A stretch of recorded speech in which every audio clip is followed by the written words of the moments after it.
இவ்வளவு சோதனை ஒரு மனுஷனுக்கு வருமா? ஐயோ! நான் விஜய் அவர்கள பார்த்து தான் தெரிஞ்சுக்கிறேன். எலக்ஷனுக்கு முன்னாடி, எலக்ஷனுக்கு பின்னாடி, ஆட்சிக்கு வர்றதுக்கு முன்னாடி, இப்படியெல்லாம் அவர ஆட்டி வைக்கிறாங்க.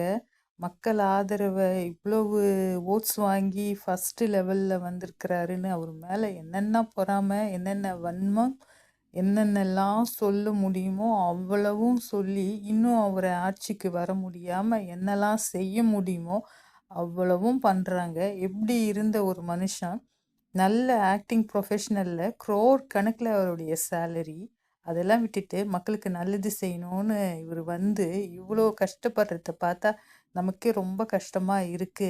இதெல்லாம் நினைக்கும்போது எனக்கு என்ன தோணுதுன்னா, ஜீசஸ் பொறக்கறதுக்கு முன்னாடி இது மாதிரி ஜீசஸ் எங்கேயாவது பொறக்குறாரா? இல்ல பொறக்க போறாரான்னு ஒவ்வொரு குழந்தையுமா தேடி தேடி போயி அந்த குழந்தைய வந்து சாவடிச்சாங்களே, அது மாதிரி இருக்குது. ஒரு ஜீசஸ் பூமிக்கு வந்த மாதிரியே இருக்கு. இவருடைய ஆட்சி நான் நினைக்கிறேன் உண்மையாலுமே சூப்பரா இருக்க போது. இவ்வளோ கஷ்டத்துக்கு பிறகு அவருக்கு வந்து கடவுள் வந்து நிச்சயமா வந்து இவங்க துணைய விட, அதாவது மக்களுடைய துணைய விட கடவுளுடைய துணை வந்து இவருக்கு அதிகமா இருக்க போதுன்னு நான் நினைக்கிறேன். நீங்க என்ன நினைக்கிறீங்க மக்களே? கமெண்ட்ல சொல்லுங்க. கட்டாயமா இவர் தான் சிஎம்மா வருவாரு. டிஎன் சிஎம் இவர் தான். என்ன ஸ்ட்ரகுள் குடுத்தாலும், எந்த ஸ்ட்ரகுள் வந்தாலும் இவருக்கு ஆண்டவனே பக்கத்துல துணையா இருக்கிறாரு நான் நினைக்கிறேன். பிகாஸ் நானும் பார்க்குறேன் எலெக்ஷனுக்கு முன்னாடி, எலெக்ஷனுக்கு பின்னாடி இவ்வளவு கஷ்டமா? ரொம்ப கஷ்டமா இருக்கு. பட் கடவுளுடைய துணை நிச்சயமா உண்டு.